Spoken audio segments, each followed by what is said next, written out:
What's going on, guys? It's your boy Chris here. So, anyone who knows me knew this video was coming. Um, I'm a lifelong Baltimore Orioles fan. Okay, I'm born and raised in Baltimore. Grew up around the corner from Memorial Stadium. You could hear the Eddie Murray chants from my mom's house. That's how hardcore nose fan I am. I was 5 years old when they won the first World Series. Made my godson an Orioles fan. My first godson is an Orioles fan because of me. Um, I got to him early. Um, they have been one of the best stories in baseball this year. They have been one of the best teams in baseball this year. So it takes a special brand of dumb fuck to kind of put a black eye on that. And yet, yesterday, due to the upper management at either Masson or the ownership of the team, um, that black guy came in the form of finding out that play-by-play man Kevin Brown, who is one of the best in the business, was suspended indefinitely um, because he read information that was given to him by the staff running the pregame for their last series in Tampa Bay. They had a chyron with the graphic basically stating the Orioles' record in Tampa Bay the past couple of years. He read that information off, as you're supposed to do when you're doing a pregame. His co-host or co-analyst, color man Ben McDonald, piggybacked what he said, and he got suspended for it. When the initial announcement he had been suspended indefinitely came out, everybody kind of wondered what the fuck happened. There's no way that's what it really was. Then we come to find out that's exactly what it was about. It came out later today that it wasn't because he had covered a game on the radio during the Philly series because someone got sent home or suspended for not wearing Orioles paraphernalia during the radio broadcast, which is apparently one of the dumbass rules they have, because if you're on radio, they can fucking see you. Stupid shit. Anyway, this is the type of stupid shit that ownership in Baltimore has done for some time, okay? For those who don't know, I'm going to break it down for you. Back in the 90s, there was a really, really great play-by-play man here by the name of John Miller. You've probably heard of him. He's been calling games on ESPN. He called ESPN games forever and is the play-by-play man for the San Francisco Giants. At least that he was still retired. I think he retired recently. But he's been the play-by-play man up in San Francisco forever. Do you know where they got him from? They got him from Baltimore because, stupidly, Peter Angelos, the previous man running the team, fired his ass because he was honest about the team being shitty. Which they were. Even recently, Jim Hunter, play-by-play man, they let him go out of nowhere. They let go of nationally known sports commentator Gary Thorne out of nowhere. Brought in Kevin Brown. Turned out to be a great move in hindsight because he's great at his job. But this has been an ongoing thing with the ownership here doing dumb shit to fuck things up. Now, why you would do this in the middle of what was one of the seasons that is the talk of baseball. The Orioles have come out of nowhere to be one of the best teams of baseball, and now they're getting dog walked by other teams' color commentators and announcers. Michael Camp in New York went off about this. Mad Dog Russo over on MLB Network went off about it. Gary Cohen up at the Mets, SNY, went off on it. Bill O'Brien up in Nesson went off on it. The guys for the White Sox went off about it. The shit was on Morning Joe this morning and on CNN this morning. We became a fucking joke. Everybody's pissed. Local people are pissed because it's fucking petty as shit. And national reporters are pissed because it's not how you treat your fucking play-by-play man. And Gary Cohen said it perfectly. If you Orioles let him go, there are 29 other teams that'll pick him up. I said the same thing to one of my friends on Twitter. Shout out to John Draper. Check out his show, Spitball Media, with Busha O'Brien and Shaheen. Also, while you're doing that, check out my boy Fatty316 and Gary over at the Bayou Geeks, as well as Drew Yari at the Drew Yari Experience, Jeff over at the Garden of Doom, and the legendary iconic duo of Don, Tony, and Kevin Castle. And Wrestling Soup. While you're at it, Joe and Mish, I love you guys too. So check out those shows. Oh, Lee Sanders as well while I'm thinking about it. Check out Lee. He's got great content with his show. Wherever you listen to podcasts, you can find these guys. Break the App, Drew Yard, Spitball Media, and Drew Yard are also on YouTube, as are the Bayou Geeks. So check them out on YouTube as well. Tell them I sent you. So there's that. Had to put in those plugs real quick for my boys. You know, I gotta represent for my people. Anyway. So that's the history of the Orioles doing dumb shit with announcers. Now, there's been an update to this story that came out earlier today that Kevin will be back Friday, just in time for the Mariners series this weekend. Now, there's been a lot of talk of people yelling, going to the game tonight, saying, sell the team, sell the team, sell the team. Don't do that. And the reason I say don't do that is John Angelos is a easily triggered little man. And he could sell the team to someone who'll move them. Right now, the Orioles have not signed their new lease agreement. Why they're waiting so goddamn long, I have no idea, but it is a concern for everybody here. Now, he has said, as long as Fort McHenry stands here in Baltimore, they will not move this team. Major League Baseball, just to be honest, will not greenlight or allow them to move.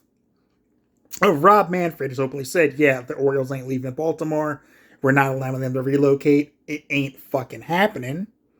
The league kind of hates the Angeloses, so they're not going to let them move anyway. So they're not going to let them move. The Orioles will not be allowed to move out of Baltimore, but the fact that they have not signed this lease is a bone of contention for a lot of the fan base here. So, with everything that's been going on, now this happens, and John Angelos has been kind of putting his foot in his mouth the entire time he's been running the show of late. He said back in January he would open the books for people to see the team's finances because they've been kind of not running. They've been running with one of the lowest paid roles in baseball. Part of that is because they've been allotting a lot of their money to rebuilding the farm system and drafting and building their international scouting and their Dominican and stuff like that, and Venezuela and all those Latin American countries. They built an academy down there. They've been picking up a lot of international talent from the Dominican and Venezuela and South America. So they built an academy, and Cuba. They built a international scouting or a complex down in the Dominican to find young talent, as many teams did fucking years ago. But they finally done it. They're also scouting in Japan now. Took them fucking long enough to do that. So, we have a Japanese player now, Shintaro Fujinami. Hopefully that leads us getting more Japanese players. We had one a couple of years ago, Koji Uehara. He was really good for us. Loved Koji. So, that's where the money's been going. as well as kind of making improvements to Camden Yards here or there. As you know, the Great Wall that they put in, where they moved the left field wall back, it's now dubbed the Great Wall, and lifted it up a little bit. It's dubbed the Great Wall by us fans here. So there's that. They have changed some of the concessions, brought in better vendors and stuff like that. So there is money being spent to better the ballpark experience and to improve the team from the ground up. However, they have not spent money on prime free agents, and that's where people are getting upset.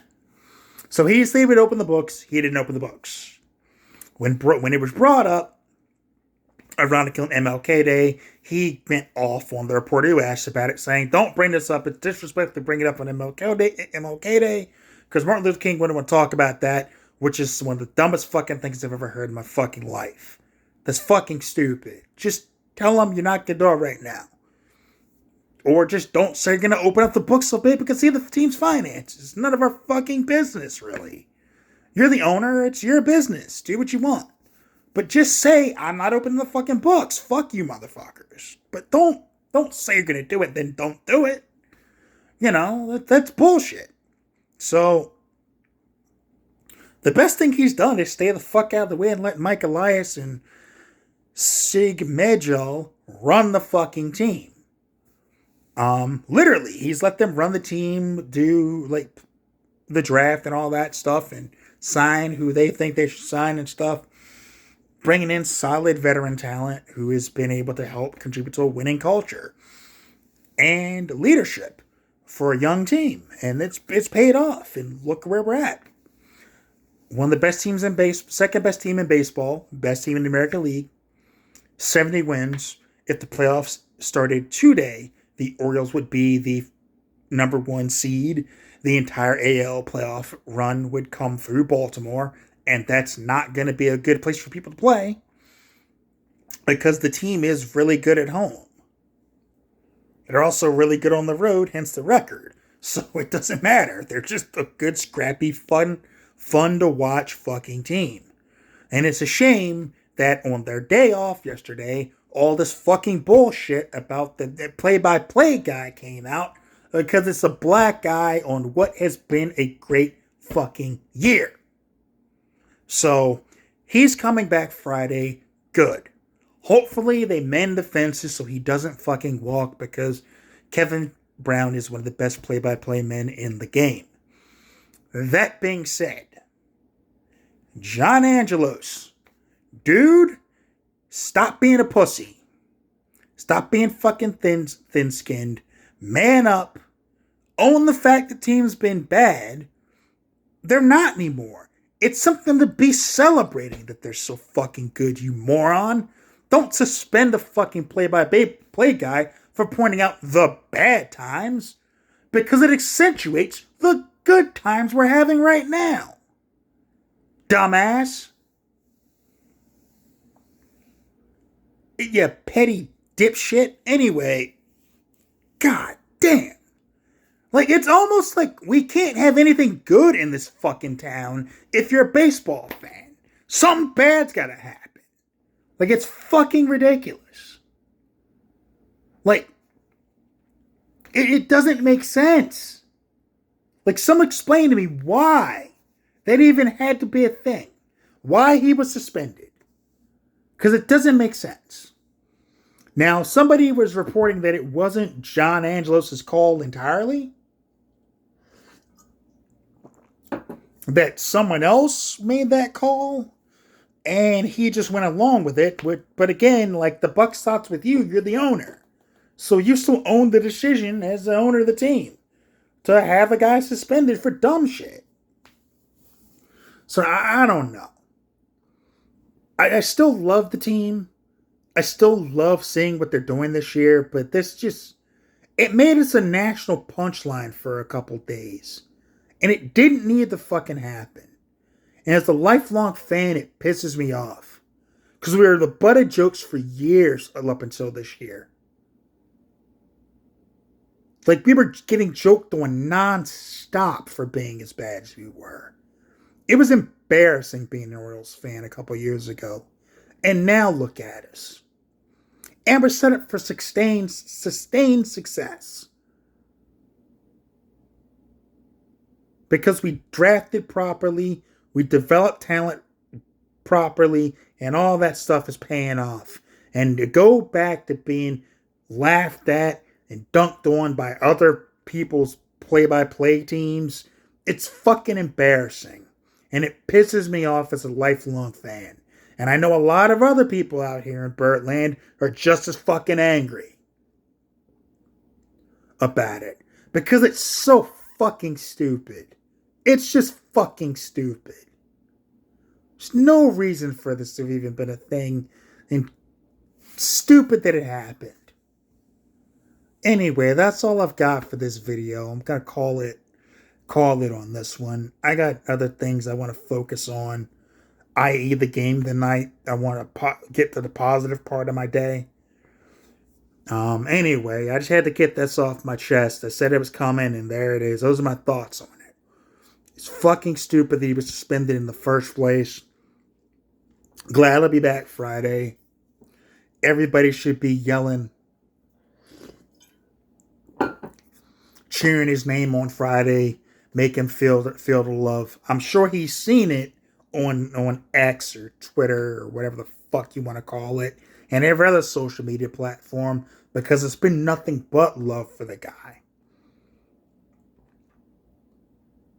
So Kevin, we in Baltimore, we in Birdland, we love you. You're doing a hell of a job. Keep doing your thing, man. We've got your back. Take care of yourselves. Take care of each other. Peace.